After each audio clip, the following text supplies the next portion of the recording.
Do you live in a world filled with corporate data? Are you plagued by siloed departments? Are your lackluster growth strategies demolishing your chances for success? Are you held captive by the evil menace, Lord Lack? Lack of time, lack of strategy, and lack of the most important and powerful tool in your superhero tool belt, knowledge. Never fear, Hub Heroes. Get ready to don your cape and mask, move into action, and become the Hub Hero your organization needs. Tune in each week to join the League of Extraordinary Inbound Heroes as we help you educate, empower, and execute. Hub Heroes, it's time to unite and activate your powers. Before we begin, we need to disclose that Devin is currently employed by HubSpot at the time of this episode's recording. This podcast is in no way affiliated with or produced by HubSpot, and the thoughts and opinions expressed by Devin during the show are that of his own and in no way represent those of his employer. You know, it'd be really funny if just for April Fool's one day, we just like changed the intro just like once, where it was just like, are you just a complete dumbass, and just throw that into like one of them. Do you know how to spell HubSpot? And that's it. Yeah. Oh, wow. Then we've got a service for you. Goodbye. It's called spell check. All right. So, gentlemen, we're finally back. We had inbound. We had a hurricane. We had power outages. But gosh darn it, we're here. Yeah. How's it feel, guys? How's it feel? We did it. But we're not alone. I'm finally not tired anymore, because I was tired for like a week and a half. Well, then I'm not doing my job correctly. I gotta get back on that train. Yeah. I've been working out. I've been working out twice a week for an entire year since the last inbound, and so I was like, when I was there, I physically felt fine. I didn't really sleep that well. One of the days I like literally had an entire night where I like didn't fall asleep like once between Wednesday and Thursday. That next morning, I was I was you okay? Husk. It was like Fear of the Walking Dead Max Cohen style. I was like, oh God. Yeah, I was a husk. It was bad. But like I remember last year when it was just like I was getting through it and like my back was just destroyed by the end of the day, and like I could barely like walk when I got up and everything.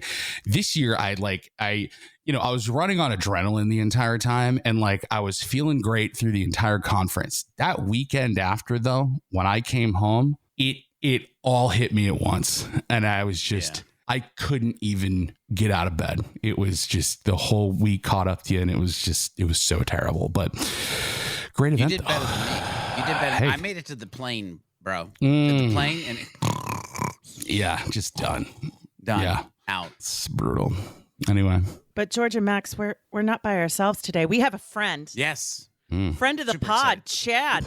We like friend friends. of the pod, Lord of the Chat is what I'll say. A Lord of the Chat. Oh, Lord that's of the Chat. Chad, Lord of the Chat. Official, like Lord of the Chat. We should just call him that from now on. Yeah, but he's not just that, man. He's our HubSpot super admin, our technical wizard, our, I guess, what else? Lord of CRM customizations, Lord of integrations and solutions architecture.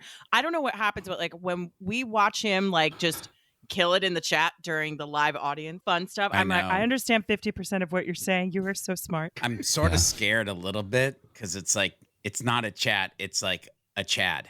Like it's a right Chad. here, right A now. Giga Chad. Yep. Giga Chad. Oh, Giga Hi, Chad. Chad. You should say That hi should to be the your audience. superhero is the Giga Chad. Oh. Wow. Just Anyway. a chin and a printer. This is Chad mewing up a storm. Yep. Yeah, there you go. He gets it. Yep. That's 100%. right. That's what's up. That's Yep. what's up. Yep. So Now, nobody saw that, though. That's the thing. The people listening on the audio podcast are like, eh? Anyway, go on. Chad, Let's do you want to move on. describe in excruciating detail what you just did so it's even funnier for the audience? Because I hear when you explain jokes. So I've got to admit something for our listeners at home. I am equal parts happy and excited about this inbound recap. Also because I'm sad because I didn't get to be there. I had something unexpected come up at the last minute. So I am like the listeners today, having read a bunch of inbound recaps, having listened to a bunch of INBOUND24 podcast episodes about, and they all sound the same. right? They're all the same product updates with the same background information, with the same stuff. And so what I'm really excited about with today's conversation is, we're going to talk about some of the wacky hijinks we all got up to, or you all got up to while you were up there in the great bean town of the beyond. But we're also going to go a little bit deeper into some of the things that we heard during the product updates, what we're actually thinking. What questions did we get answered? Answers did we get that actually created more questions than answers? So we're going to start actually with you, George. I want to start a bit of fun because my dude, my guy, my brother in Christ, you were on stage 5 times. You were on stage 5 times this year. Yeah. What? Take us behind the scenes of that. What did you love? What challenged you? What happened? Yeah, first of all, it wasn't by design. I'm not insane. I want everybody to know that. So, well, those two things are not related. Two things can be true. Yeah, this is true. So it all kind of it was like a snowball, right? It was like a snowball going on. And so for years I've been doing the late night show, and it was this thing where we would be in like a pseudo broom closet or like in the hallway, or we'd be out on the grass, the lawn, and it'd be like multiple people doing like a Twitter live one year and like a LinkedIn live the next. And this year they actually put us like a news anchor desk. And I had like so cool. It was so sick. awesome. It was sick. And we had like 3 guests and myself, and we did it 2 nights. And so each night for like 30 to 40-ish minutes, we were doing the late show. So that's 2 times. Then obviously I got a chance to speak. And so I did the like future of content, harmonizing human and AI. Well, that was awesome. And during that whole process, they actually asked if I would do this AI debate. And I said, well, sure. Like, why not? Because at this point, I'm like, the late night show is cool and I can lean on the guests to do the content. I'll just do my session on Thursday and I'll do an AI debate on Friday. And so, sweet. Oh, this is awesome. Well, then they great. open up. The debate was fun, by the way. So then they open up for people to register for the session, and Liz, in like an hour and 48 minutes, my session was full. And so then they reached out and they're like, it was full. By the way, I'm saying that humbly because It's humbly full. It's on the hat. Yeah, it's on the hat. No, I'm not just a guy, but I'm saying it humbly. So then all of a sudden they reached out and are they're a like, human, can you do though, an right? encore? And I'm like, well, you don't tell inbound no. Like that's the cardinal rule. You don't tell inbound no. And so I was like,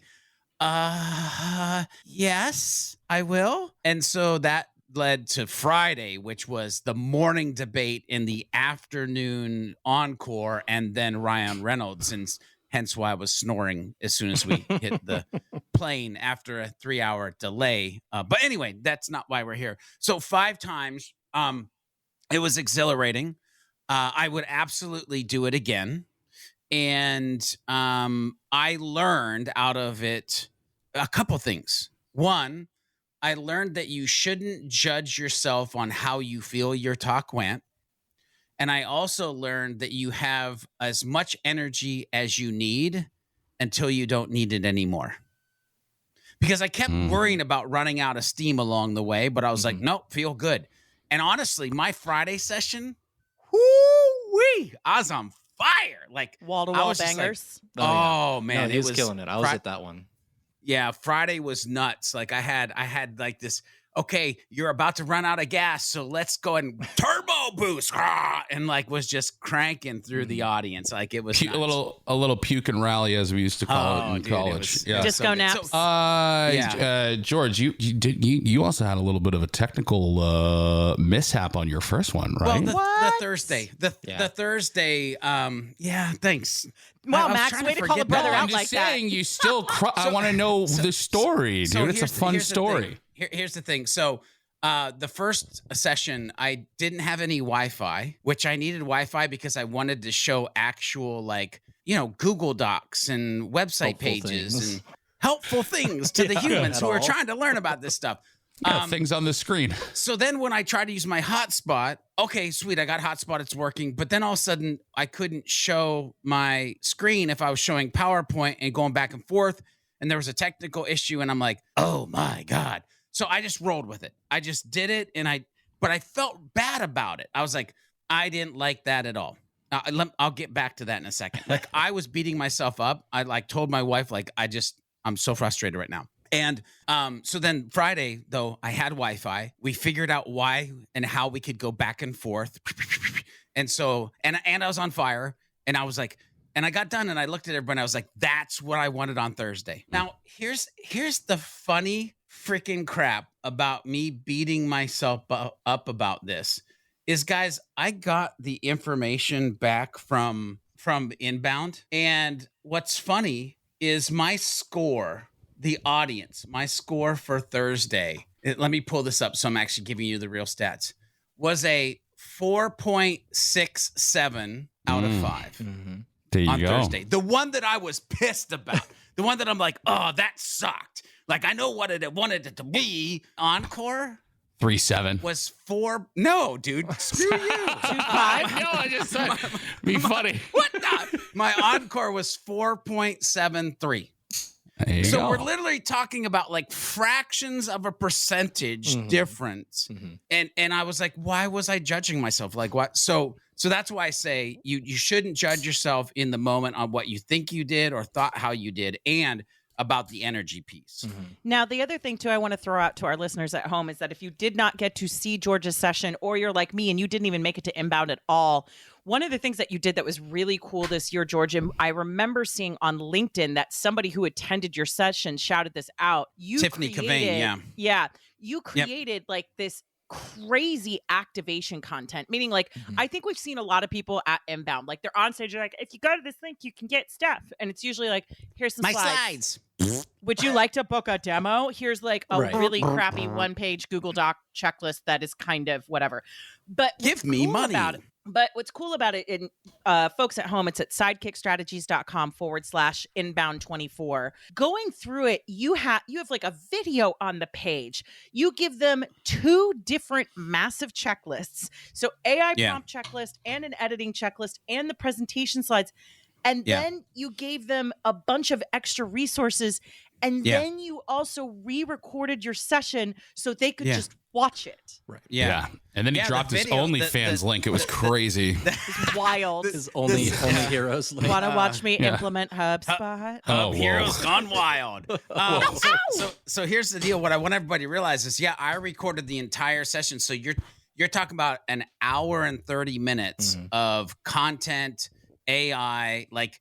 So if you couldn't make it, like, it's all there. And Liz, the thing is, the days of just giving your slide as a speaker are gone. Like, we are in a world, if we're really focused on being human-centric, if it's all about the humans, if it's really about value over virality, then you have to give them stuff that makes them be able to do, or at least start to do, the thing that you want them to do. And if they get stuck, that's when they should be coming back to you. That's when you can do the consulting. That's when you can make the money.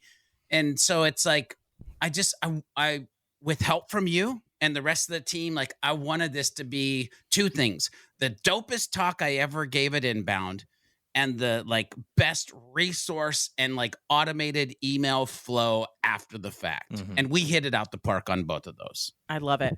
Chad, I have questions for you. Please. I have questions for you. Now that I can talk again. I'm done mewing. And, I really, the reason I didn't respond is because usually when somebody says they want you to talk while you're mewing, you're supposed to like put your index finger.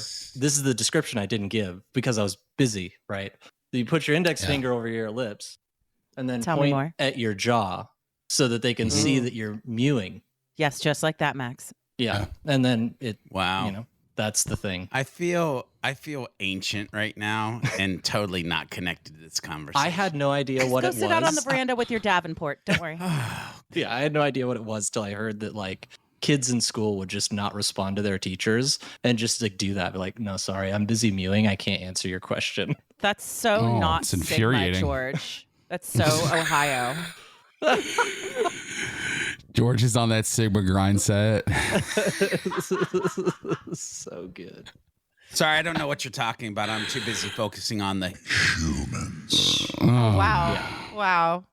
So, Chad, now that George is done showing off, rude. Woo. Super Ohio. Like, wouldn't it be funny if he just said, I'm too busy throwing out my yacht for the Rizzler? That would have been even more amazing. say goodbye to sizzle reels, say hello to rizzle reels. Am I right, guys? But Chad, so you are known around the Hub Heroes universe as someone who's never satisfied with surface level answers. No, So never. I had this image of you during the product keynotes where they're talking about Breeze AI and have you heard of AI? Have you heard about AI and what it could do with everything, right? And I just had this image of you being like, and then you immediately running off to find people to ask more questions. But I would love for you to talk through your experience with those product announcements with our listeners. Like, what were the ones that captured you the most, and what were the conversations that you had afterward that you felt were the most valuable? Well, if we go back to last year and not, this most recent year, but the year before, 2023 inbound, and ChatSpot was announced, right? And then we tried ChatSpot and it was kind of like, like it was a little helpful, but it was kind of like, So it was really novelty. cute yeah, it was logo. novelty. And the reason is because as they do at the Sprocket, they start with the small corner and dream as this big roadmap, but then iterate based on user feedback. That's one of the things I love about the HubSpot product team, is that the people in the trenches doing the thing care about you and what you want to get done. I feel like, anyway, in my interactions with HubSpot product team, they're really passionate about what they're building. And so as I'm watching the Breeze stuff, outside of the ones that are native built into HubSpot, I wasn't actually too worried about agent.ai just yet, because that's going to be a next year thing when it's really valuable next year. And they're going to maybe rename it and bring it into HubSpot next year. So the internal stuff, like the Clearbit acquisition and bringing in some of the enrichment stuff, that's pretty cool. But I really wanted to know more about the actual inner workings of, as like a solutions architect or somebody who builds integrations, talk to the product managers like, hey, this is a roadblock I run into. One of the craziest things to me was the associations, throw out associate, right? Over there at Happily. But the associations thing, shout out, that they launched, it doesn't let you use the most perfectly awesome ID to create associations in HubSpot, the record ID. Why would you not allow you to use record ID? These deep things. So I get to go talk to these product managers, give them both an earful and some encouragement of tell them what I love, and they're all working hard. They all have sometimes we feel like we get roadmap-itis where they're just slapping the flex tape on the thing. It's on the roadmap, you get that a lot, right? But when sales guys love to do that. Oh yeah, they do. Yeah, for sure. But anyway, just getting in there and talking to the product managers, I can go in and say hey, these are the situations I run into. In HubSpot Data Sync, you don't expose these filters, or you've completely locked out filters with Invoice Sync and Commerce Hub. Why would you do that? I know people were roasting themselves, but I can't even make it more restrictive if I have 2 QBO accounts connected, or some of these really specific use cases that a lot of businesses could run into, not just us in the roofing industry, right? So anyway, I really enjoyed the product gen. It's my favorite part, besides meeting the people, talking to the people, and just other people out there in HubSpot land. That's awesome. I love so much of that. Because Chad, it's funny. One of the things that we get to do also outside of Inbound is these project folks will reach out and they'll want to do calls. Mm-hmm. And I love what you said in there at Inbound, or even on these calls, of give them a earful, but also fill them with encouragement. Mm-hmm. And I think that's important to list out there, because it's we love the tool. We love that they're working on the tool, and we want them to love that we love them working on the tool, so that the things get added that we need. Yep. I also love the level of granularity into which you went about filters, hidden, this, that, dudes. Yeah. I run into the roadblocks all the time of, oh man, I have this kind of workflow where I can't use an event-based trigger because reasons. And you look at the audit log, and all of my time is in the workflows, or is in property creation or schema manipulation. So you're adding properties or whatever you're doing. My user is not creating records unless they say test beans or something like that, So that's all I do. and then I build the things and then teach people how to use the things, and then make sure that the user interface is able to allow them to do the things easily, right? That's been my number one goal, making HubSpot just really a delight to use, because I don't want to go down the Team Blue rabbit hole of, don't say these things, right? But like a lot of, I think, end users who were on Salesforce kind of hate it because maybe it's not configured well for their job role. And like, it's like, I hate using Salesforce because it never gives me the data I need. And I don't want HubSpot to go down that road either with any HubSpot that we build. I want the end users to say, this is easy to understand. I have the data I need, to get through some of the nuances about like, oh, well, you're looking at this, index page, so it'll only show you deal properties, right? But they're working on things like that. I've heard that they're like trying to bring cross-object filtering to index pages, all sorts of really awesome things, like so many good things. They really do listen to your feedback, as much as it feels like it's ancient slowness, sometimes, but they're very mobile for the size of organization they are. Yeah. And I kind of like how they do baby steps for a lot of that stuff, right? Like, so for example, index pages just got the ability to do filtering objects that are associated to another specific object, right? But that's the baby step in the direction of like what you just said with the cross object stuff, exactly. Right? We see like another, another interesting one that they just did, which I'm so stoked about, which like for me, this would have been like a keynote presentation update is, and it's like super nuanced, but the, how you have the data tables and workflows, right? Where they now let you do, associated objects, but you can filter by most recently associated, right? Because they're kind of exposing that. Yes. Yeah, they're like exposing whatever that junction object is that like, has the label and everything, but also like that junction object has a create date, right? So like, or an associate date. Yeah. Yeah. And what's cool about that is that's a stepping stone to be able to say, trigger a workflow when an association occurs, exactly. Right? And like, so it's really interesting to kind of see how they at like the how they test the water. Oh, is it? Interesting. So when association is George? created, sorry, Yes, nerds. nerds. George, Can we get back George. to talking about inbound? George, the solution engineers and architects are talking. Okay, and also George, I was about to wrangle these cats and kittens, so why don't you hold on for a second? Okay. But here's the thing. I love that, though. See, now you got to wrangle me. But I love that because I was watching Max and Chad's face, and I don't think I've seen two humans light up more. Because I was like, man, these guys are like, I don't want to stop them, but I want to stop them. This is how me and Chad make love. You know what I mean? We just talk about nuanced product updates, baby. Okay. That's something. Yeah. Oh, yeah. Sorry, go ahead. As we start going down this technical rabbit hole, though, I want to take a step back out here for a moment because we started touching on something, Chad, when you were talking about the shifts in the... Oh, my God, I'm so uncomfortable right now. Sorry.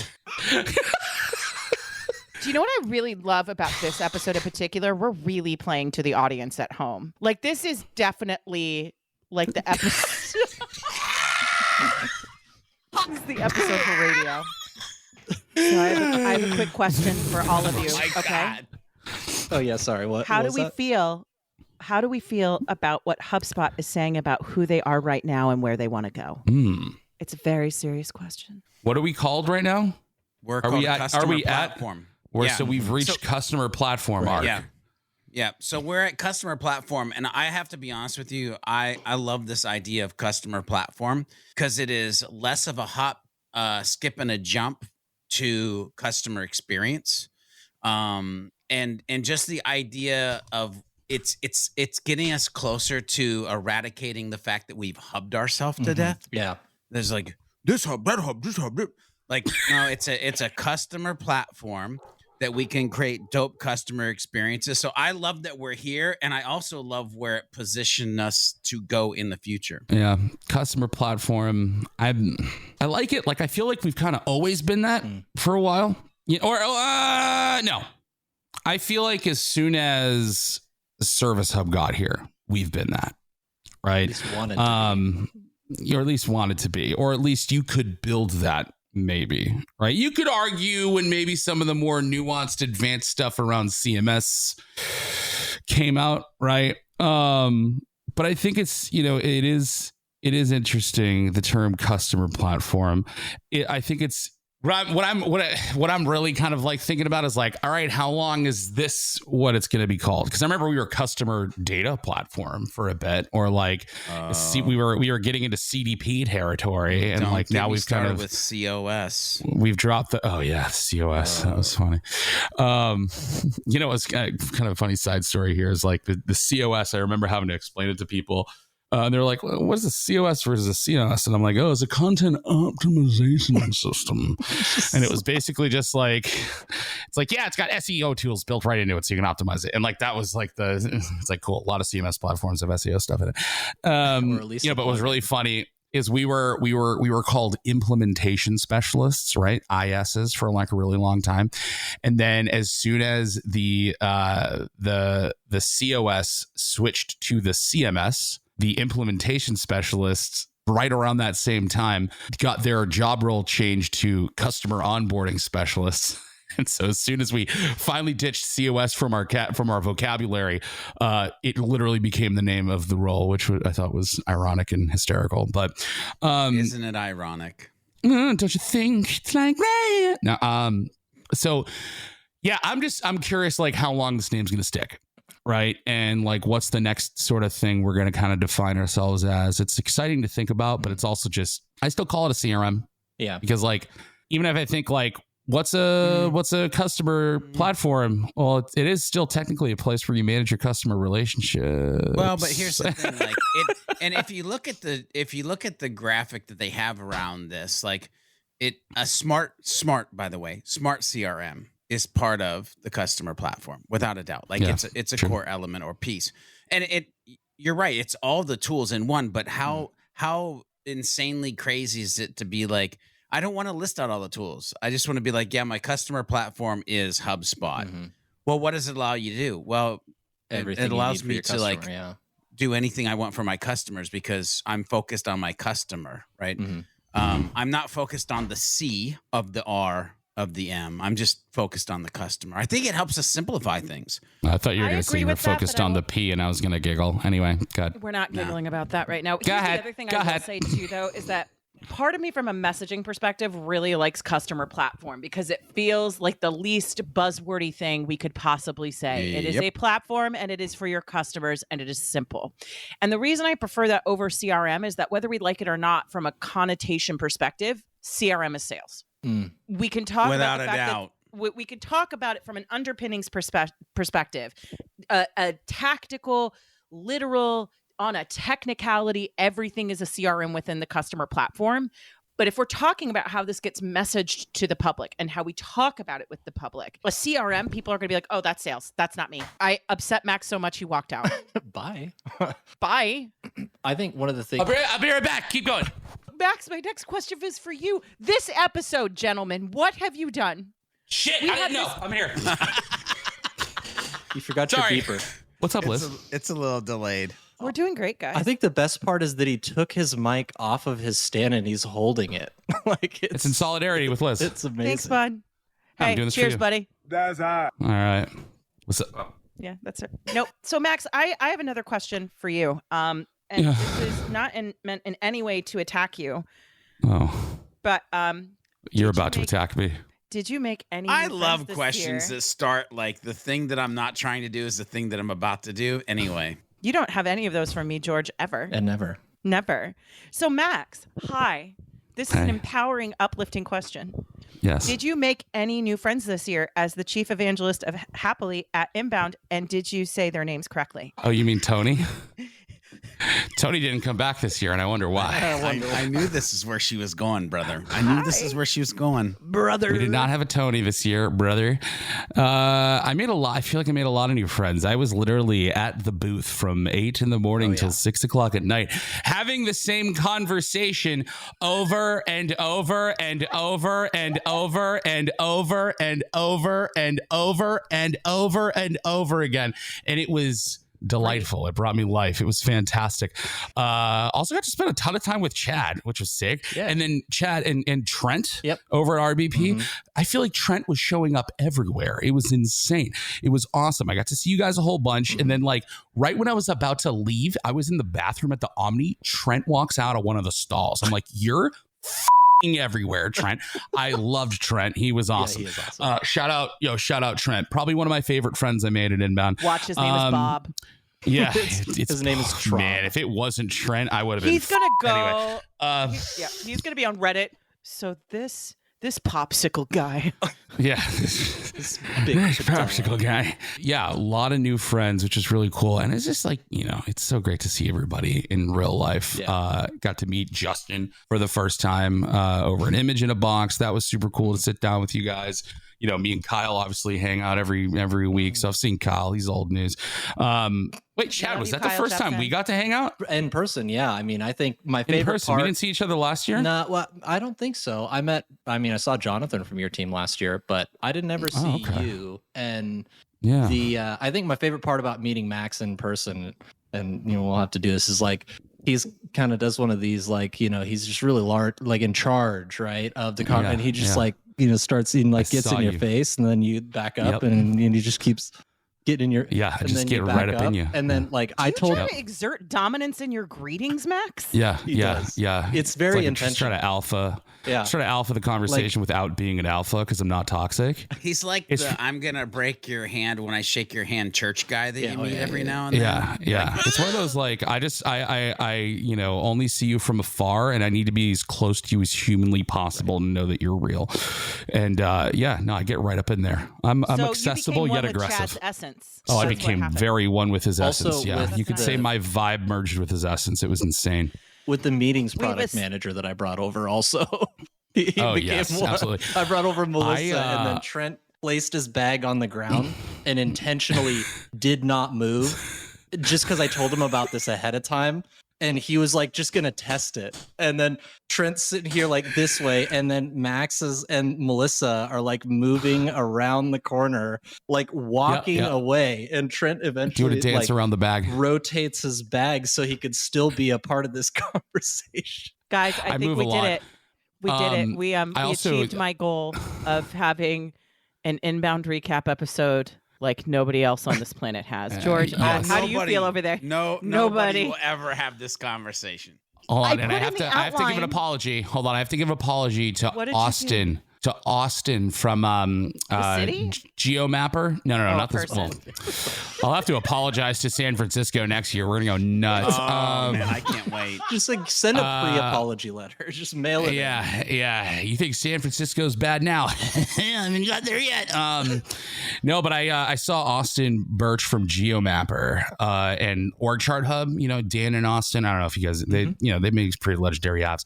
I basically assaulted him at the bar at the Omni when I saw him. And I wasn't expecting it because I didn't see Dan. I didn't know if Austin was there. And I saw Austin. And I was like, oh my God. And I ran up to him and gave him like a giant hug. And he's like, oh, okay. Like, just totally like, just wasn't expecting a big giant grizzly bear to run up to him and just like get all up in his aura. And I did. And it was great. And I don't apologize, but at the same time, sorry, Austin. That was a lot. We'll tag him so he can listen to this episode. You didn't deserve that, but I enjoyed it. George, have you ever been as proud of an episode as you are right now? Or is this where you suddenly put an invite on our calendar for Monday? Like, hey guys, just a quick chat.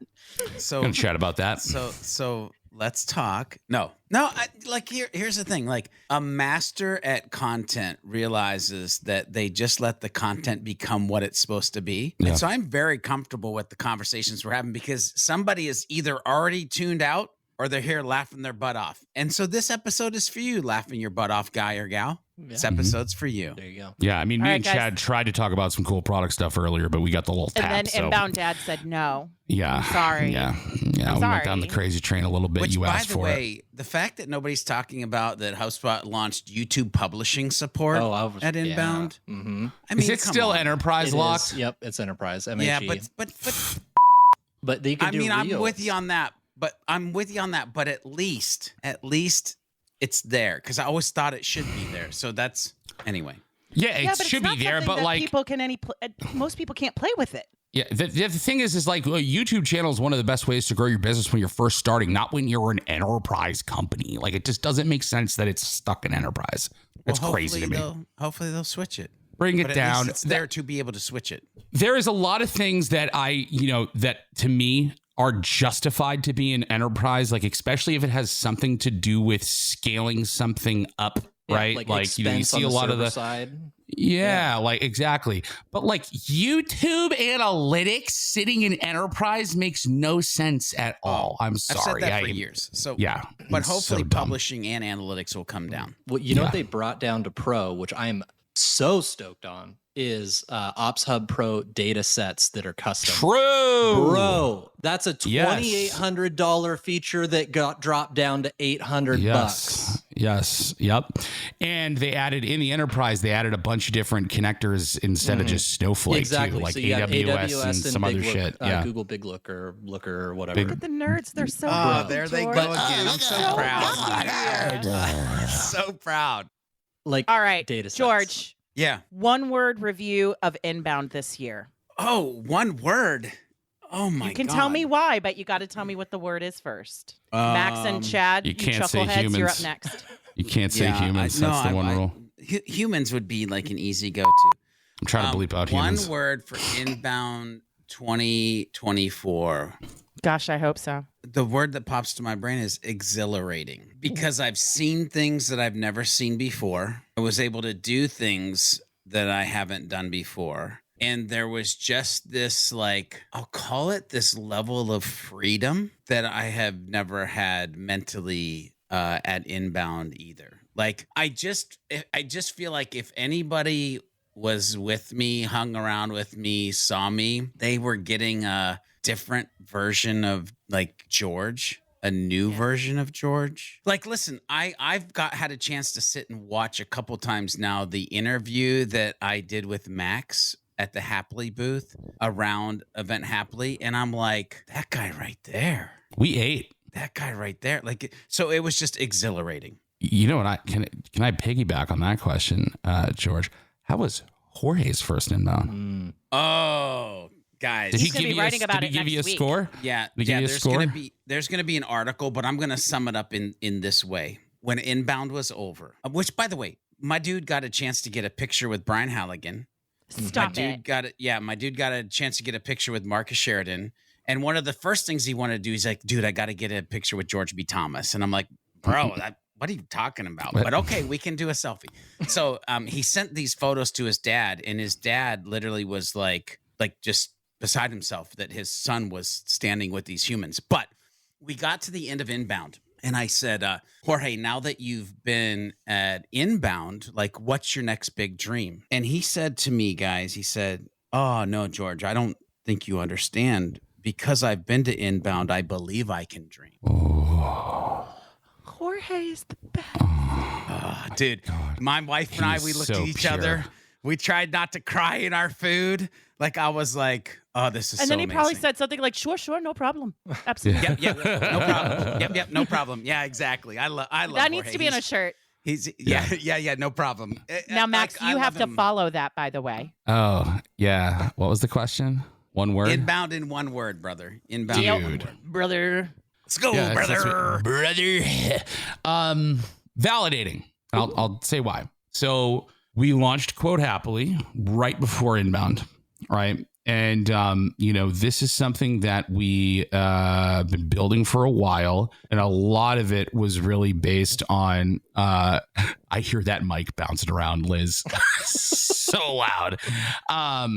We built Quote Happily really based on feedback that we mostly got from HubSpot sales reps, right?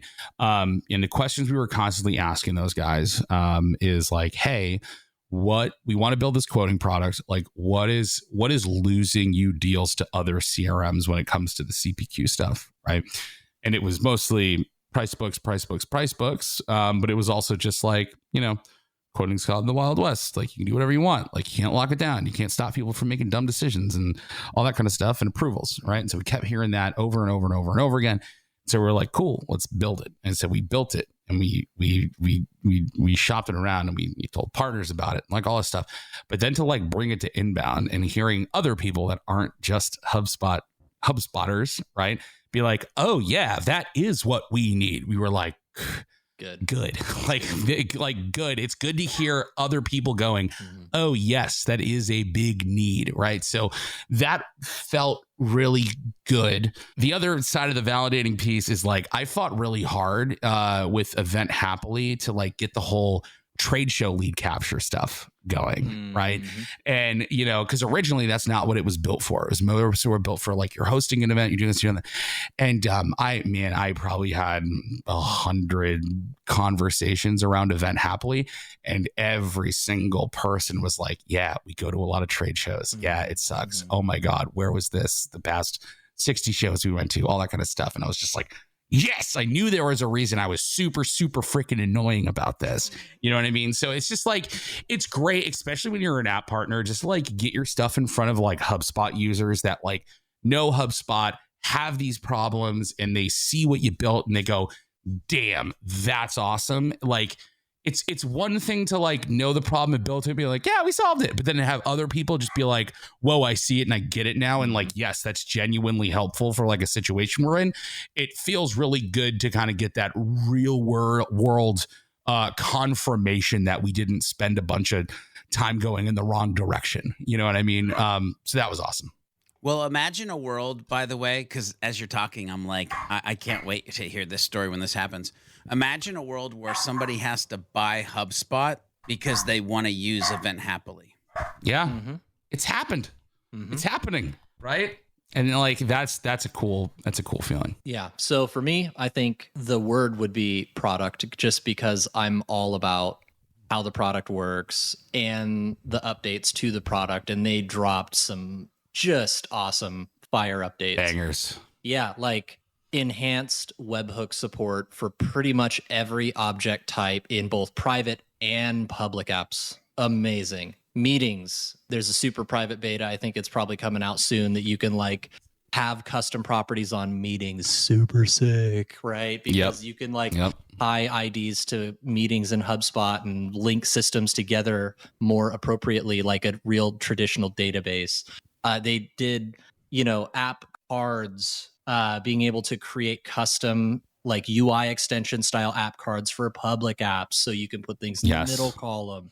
Like Happly's going to leverage the crap out of that. Like, it's going to be our whole personality. Soon. And like, I mean, other things too, like just in general, product improvements that have really just made a material difference on being able to get stuff done in a non-hacky way. Like one of the things that is the most frustrating to me ever is to build something for a customer or like in a HubSpot and then to have to maintain it. Like meaning maintain the branching in the workflow because it couldn't be built in a dynamic way, like the referral type stuff that I've worked on in the past. Like it's amazing being able to just say, here's your process, here's a new URL, now you have some referral stuff, right? Like even just going back to like your Event Happily stuff being validating, Max, like I had a dude who wanted me to fill out a form on site because, to just circle back with me. And I'm like, okay, sure. He's like, hey, can you put my name after your name in the first name? Because we're putting it in some other property. And the guy doing our CRM told me that was gross. And like, so now I'm putting, and I got an email back from them that said, hi, Chad John, thanks for whatever. Like, and this is legit optimized customer experience. Yeah. It's the big one. It's the big one. I'm having a heart attack right now. Dude, I did. I like went back to that guy. I bet he thinks buying email lists is fine too, George. Yeah, he probably does. Yo, this week, all the emails of like, yeah. So you came by the booth. I was going to bring that up. Leave my booth. Yeah. How many emails did y'all get that are just like, oh, just, wanted to touch base again? It was like, great seeing you. Yeah. I went to one booth. Yeah. It was the Happily booth. Right. I haven't gotten an email from them. That's why I love them. Mm-hmm. Yeah, we're kind with your data. Anyway. Yeah, man. but We that's don't because abuse Max shows up in the middle of the night, taps on the window, and goes, "Hi, I'm about to become one with your essence." So but in a non-toxic alpha way. Yeah, it's in a very non-toxic. All right, I have one other question, George. I want to start with you. Good. San Francisco, how do we feel about it? Excitedly nervous. Let me explain, and then I'll let you guys roll with the rest of this fun stuff. For the last 12 years, I've gone to Boston, landed in Boston, and know where I'm going to go in Boston, where I'm going to stay, where the event is, the energy I have to have. Like, there's just a lot of knowns, and next year it's all unknowns. And that excites me because I like new adventures, but it freaks me out a little bit because I Do like they even dunk, bro? I like to be bruh.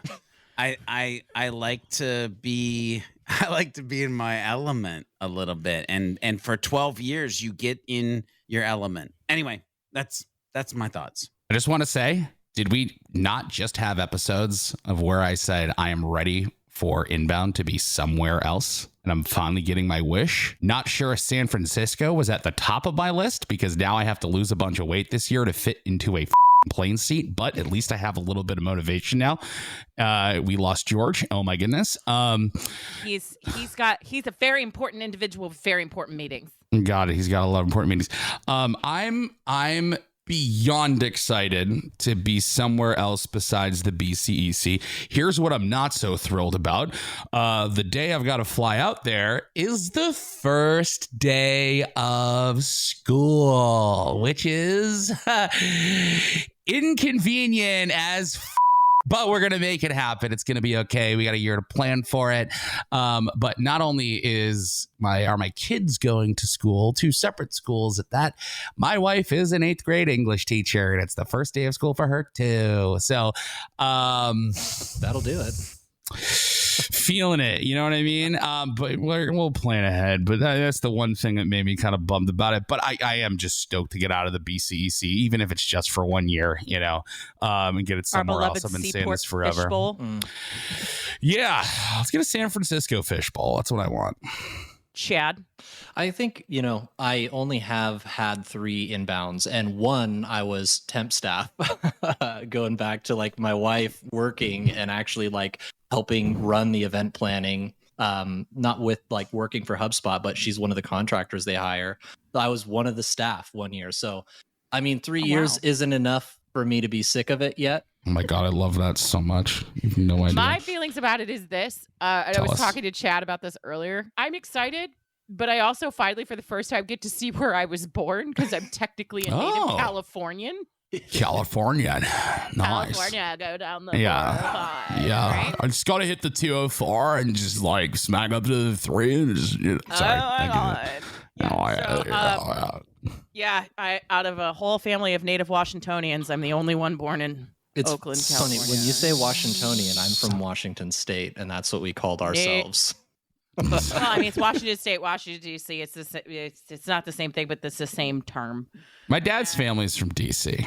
Yeah, and so people from DC there, heads. like you're not from D.C. unless you're actually born there. Even though I grew up there, we moved back. Like I don't remember California. We were back before I would think I was 1 year old. They're very exclusive. It sounds. They are very particular. So I'm excited. I haven't been out to the West Coast, I think, since I was born. So yeah, I'm sure a lot has changed in 41 years. It'll be super fun. Yeah, I've only ever been out there for paintball, and that was never just like, oh, you get to go out and like see stuff. It was like basically working, and I never got to actually experience California. So I just say I've never really been because I haven't been. You know what I mean? So you haven't been inside. I'm stoked. I haven't been inside of California. Man, that voice cut that out too. That Jesus voice reminds me of the Christ. first time I met Max in person. Oh my God. Totally alpha, totally non-toxic. No, non-toxic. Yeah. Fine and not at all violating. No, it was, but it wasn't. Max, you got to give it one of these. Yeah, I'm gonna give you a little kiss on that forehead. Anyway, go ahead and listen. How you doing? Well, like I said, I had a goal of having an inbound recap episode like no other. You're welcome. Yeah, we're did recapping. We thought last year's was Unhinged. Right. I put somewhat Unhinged in the title, and I feel like Chad saw that and went, no. Nah. Yeah. Off the rails. We're going off the rails today. But Chad, since our inbound dad has left us for greener pastures, Sure. I would actually love for you to tell our listeners what you think they should be taking away as the big headline of INBOUND24. What are the things you want them walking away from this episode? Yeah. I mean, I think this kind of takes me back to where we were talking about the customer platform, or like their positioning and messaging of themselves, of HubSpot, right? So getting in all seriousness back to it, I really do feel like things are more possible than they ever have been before, and they will only continue to get more possible. I mean, just the simple act of like, they're trying to unravel the webs of like not a real object, like, you know, quotes are not a real object, and, you know, activities are like all one object with subtypes, and it's weird. Like, they're moving away from that in both their database architecture as well as the user interface. Like, I mean, they're, you know, they have a lot of things in mind to make what was once impossible completely possible, to truly make this like as configurable of a customer platform as you want. And if I'm putting my long-term vision brain on, the reason that they would be doing that is so that like, if you're a solution partner, you could theoretically like take something on top of HubSpot and put it in a HubSpot that you sell to somebody, much like we try to do with RBP, but actually have like the ability to release versions and updates to your product on HubSpot. So to be able to actually like build an industry specific tool as a HubSpot expert and sell that industry specific tool, right? That's where I think that they want to go with the customer platform. And the headline is, it's now more possible than it ever has been before, and it's only getting more possible. Yeah. I mean, Yamini even kind of pointed it to it on Partner Day when she was like laying out those 3 horizons of where we're at right now for the app marketplace. And that last one that she kind of glazed over just ever so slightly was like, oh yeah, products built on HubSpot. And it's like, that's is what I've wanted. Yeah. It's happening. Literally, right? Somebody could install something and it puts a layer on top of HubSpot. And if you have support for it, great. But I mean, they even may want to do things like give solutions partners insights into the people that they're building stuff for. So like, are they using it? So like for customer health score, right? I mean, like that kind of stuff would be amazing to have as a, like, are my people who I sold my thing to logging in? Are they getting the metrics I want them to, like number of signed deals or whatever kind of metrics that tell me if they're using the thing I built them or not, right? All that and rolling up to my HubSpot portal, right? As a partner. So anyway, tons of really cool stuff. Yeah. The thing that's like really kind of blown my mind is, you know, I look at, so the thing is not, it's like, I think about like a year ago when I was, and maybe a little bit more than a year ago when I was still a solutions engineer. Right. And, you know, there was certain things that just like, you know, really, killed the deal. Right. And I'd get the question like, tell us about the AI that you have. Right. And it was always just like, no, it's like a couple little things scattered throughout like the tool. Yeah. It's not really like one thing. Now you can say it's called Breeze and it's everywhere and it does a ton. Right. Like, you know, we had people would come up and say like, oh, can we store like HIPAA compliant data in there? And I was always like, bail out. Nope. Not even worth talking. Not even. Go away, hospital. Now you can. Now you can. Yeah. Now you can. Right. That's insane. It's amazing. Like, and then you start to think about all this new UI extension stuff, right? And you ask yourself, you could build an EHR out of HubSpot if you wanted to today. You could, right? Electronic health record system for anyone who doesn't. But no, exactly. But like you could, what's stopping you? Yeah, right. Like you could build anything. You could hold. What the last piece of the puzzle was like the the highly sensitive data, right? Past the HIPAA compliance stuff. You could put social security numbers in HubSpot. You could put financial information in HubSpot now, right? Like what can you not do with it? And then people don't I don't think people like fully grasp this yet. App objects and UI extensions for app partners, like being able to build whatever they want into the interface, being able to build whatever they want into the data structure. And in any tier, keep that accessible to anyone in any tier, not be locked into a small TAM of enterprise customers, right? That little thing that only the app partners were listening to, that overnight completely changes things for HubSpot, because in a world where it's like, oh man, like brand new net new features, we're kind of like just hoping and praying that the product team is going to put out. Third-party app developers are quite literally going to be able to build in their own net new features into this thing, like using truly. UI extensions. Truly, not like, oh, we stuff some data in a contact property and like, oh, this one's a drop down. Like, it's not like that. It's like they're going to build full brand new sets of functionality into HubSpot and be able to do whatever they want with the UI on those records and everything. And like that's going to be crazy.